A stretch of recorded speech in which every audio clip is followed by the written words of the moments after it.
역사의 경량 속을 살아간 조선의 마지막 왕주 덕혜옹주입니다. 1912년 5월 25일 황제의 자리에 물러나 있던 고종의 거처 덕수궁에서 아기의 울음소리가 울려 퍼집니다. 조선의 마지막 왕주인 덕혜가 태어난 것입니다.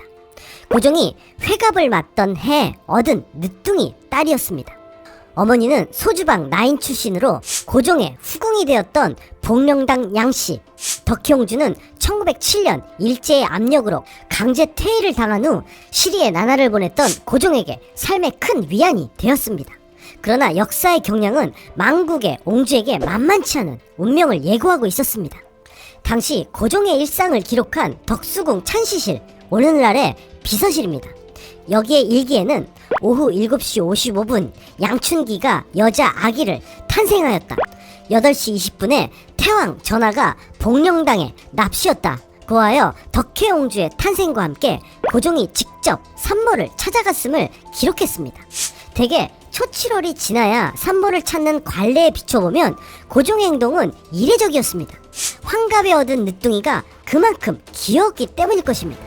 덕혜의 출산 이후 고종은 늘 그녀와 함께했으며 심지어 자신의 거처인 함령전으로 덕혜를 데리고 오기도 했습니다.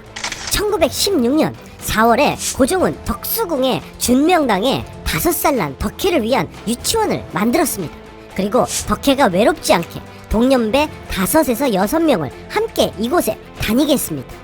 준명당의 건물 밖에는 일정한 간격으로 둥근 홈이 파여 있는데 아이들이 놀다가 행여 다칠까봐 난간을 설치한 흔적입니다.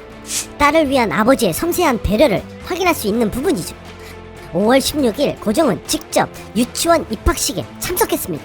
함령전에서 준명당까지는 짧은 거리였지만 덕혜는 가마를 타고 등교했으며 유모 변복동이 수행했습니다.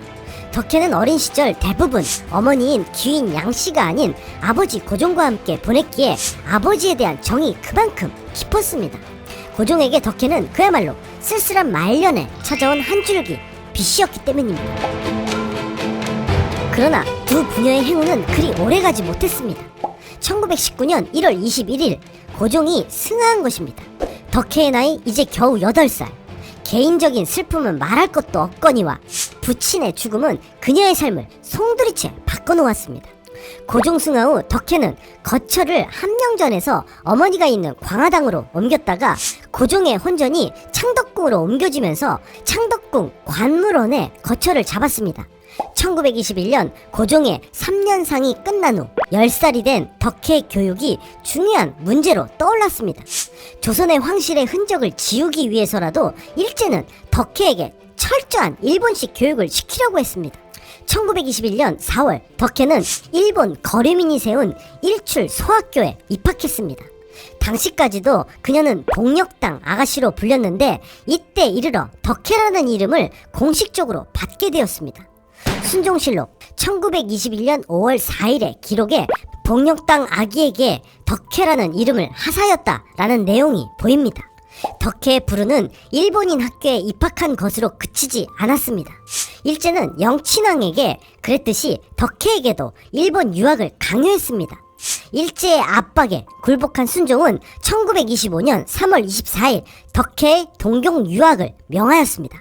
14세의 어린 소녀는 정든 궁궐을 멀리 떠나 일본이라는 낯선 이국 땅에 발을 디뎠습니다.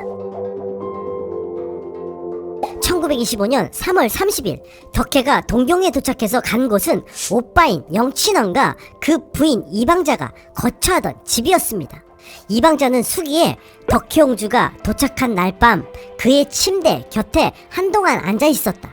조용히 잠든 애띤 얼굴에는 애수가 서려 있어서 나도 모르게 눈물을 글썽이고 있었다 라며 아픈 마음을 표현했습니다. 훗날 덕혜와 이방자는 40여 년 만에 낙선제에서 노년의 모습으로 재회를 하게 됩니다. 덕혜는 영친왕의 집에서 여자 학습원에 다녔습니다. 당시 덕혜는 늘 보온병을 들고 다녔는데 일본인 친구들이 그 이유를 묻자 독사를 피하기 위해서 라고 대답했다는 일화도 전해져 있습니다. 덕혜는 고종의 죽음이 일제 독살에 의한 것이라고 믿은 것입니다. 이 무렵 덕혜를 더욱 슬프게 한 것은 1926년 오빠 순종의 죽음과 1929년 생모 양씨의 죽음이었습니다. 덕혜는 이국 땅에서 말 그대로 고아가 돼버린 것입니다. 1931년 5월 8일 조선의 백성들은 일본에서 들어온 소식에 크게 분노했습니다. 덕혜가 대마도 백작 소 다케유키와 결혼을 했다는 소식이었습니다.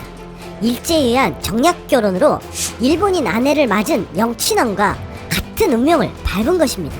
조선일보는 신랑의 얼굴을 삭제한 결혼식 사진을 실어 분노한 민심을 대변했습니다. 당시 궁녀들 사이에서는 덕혜의 남편이 애꾸눈에 키가 작은 추남이라는 소문도 돌았지만 실제 사진을 보면 남편 소 다케유키는 훤칠한 미남이었으며 동경대 영문학과를 나온 당대 엘리트 학자이자 시인이기도 했습니다.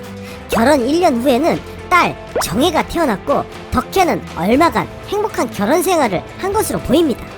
그러나 망국의 옹주로서 겪은 정신적 스트레스가 컸던 탓일까요? 덕혜는 결혼 후 조현병에 시달렸습니다. 남편은 집에서 간병을 하다가 1946년 정신병원으로 덕혜를 옮겼습니다. 일제의 패망 후 소 다케유키는 더 이상 귀족의 지위를 유지하지 못했고 경제적으로 감당이 되지 않았기 때문입니다. 결국 덕혜는 법적 보호자였던 영친왕과의 합의를 통해 남편과 이혼했습니다. 1956년 딸 정혜의 실종과 죽음은 덕혜의 마음을 더욱 아프게 했습니다. 나라를 빼앗긴 데다가 부모도 일찍 잃고 남편에 이어 자식까지 떠나보낸 것입니다. 망국의 옹주에게 다가온 인간적으로 감당하기 힘든 가혹한 운명은 결국 정신병원 입원으로 이어졌습니다. 1945년 해방 이후 흐릿한 정신 속에서도 덕혜는 어린 시절을 보낸 고국의 궁궐에 가기를 원했습니다. 이 무렵 서울신문에 김을한 기자가 덕혜의 안타까운 소식을 듣고 귀국을 위해 백방으로 노력을 했습니다. 그러나 조선 황실의 존재에 정치적 부담을 느낀 이승만 정부는 덕혜의 귀국을 허락하지 않았습니다. 그러다가 박정희 정부 시절에 다시 탄원서를 올린 끝에 마침내 귀국길에 오를 수 있었습니다. 덕혜는 1962년 1월 26일 고국으로 돌아왔습니다. 37년 만에 귀국이었죠. 14세의 꽃다운 소녀가 어느덧 51세의 중년 여인으로, 그것도 풍상에 찌든 얼굴에 초점 없는 눈매를 한 채 돌아온 것입니다. 당시 일간지에서는 구중 궁궐에서 금지 오겹으로 자라나 산천이 낯선 외국으로 끌려간 데다 외인과 뜻하지 않는 강제 결혼을 하게 되자 모든 것이 구슬프고 무서워 세상살이를 체념하고 살다가 심한 고민 끝에 정신병자가 되었다고 그녀의 아픔을 기록하고 있었습니다. 덕혜는 귀국 후에 서울대학교 병원에서 요양했지만 병세는 크게 회복되지 않았습니다. 그녀가 1967년 무렵에 말년을 보낸 거처는 낙선제였습니다.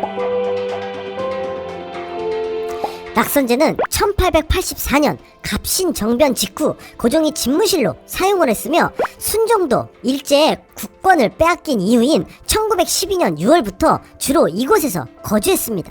이때 순종의 계비인 순정효 황후가 석포콘에서 거하다가 1966년 73세의 일기로 세상을 떠났습니다. 1963년에 환국한 영친환 이은은 낙선제에서 1970년 생을 마쳤습니다. 덕혜옹주는 귀국 후 수강제에서 머물렀습니다. 덕혜옹주가 돌아온 이듬해 마지막 황태자비 이방자도 귀국해 낙선제에서 여생을 보냈습니다. 조선의 마지막을 상징하는 이방자와 덕혜옹주가 낙선제와 수강제에 함께 머문 것은 그나마 다행이었습니다. 서로 상처를 다독이며 만년을 보낼 수 있었기 때문입니다. 1989년 4월 21일 덕혜옹주는 병세를 이기지 못하고 낙선제에서 세상을 떠났습니다. 그리고 9일 뒤인 4월 30일 이방자 여사도 생을 마감했습니다. 귀국 후에도 지병으로 고생을 하며 불운의 삶을 살았던 덕혜옹주, 그녀가 정신이 맑을 때 썼다는 낙서 한 장이 남아있습니다. 나는 낙선제에서 오래오래 살고 싶어요. 전하, 비천하 보고 싶습니다. 대한민국 우리나라. 낙선제에서 오래오래 평범하게 살고 싶다는 다짐과 조선 황실의 마지막을 기억하고 싶은 모습이 잘 표현되어 있는 글입니다.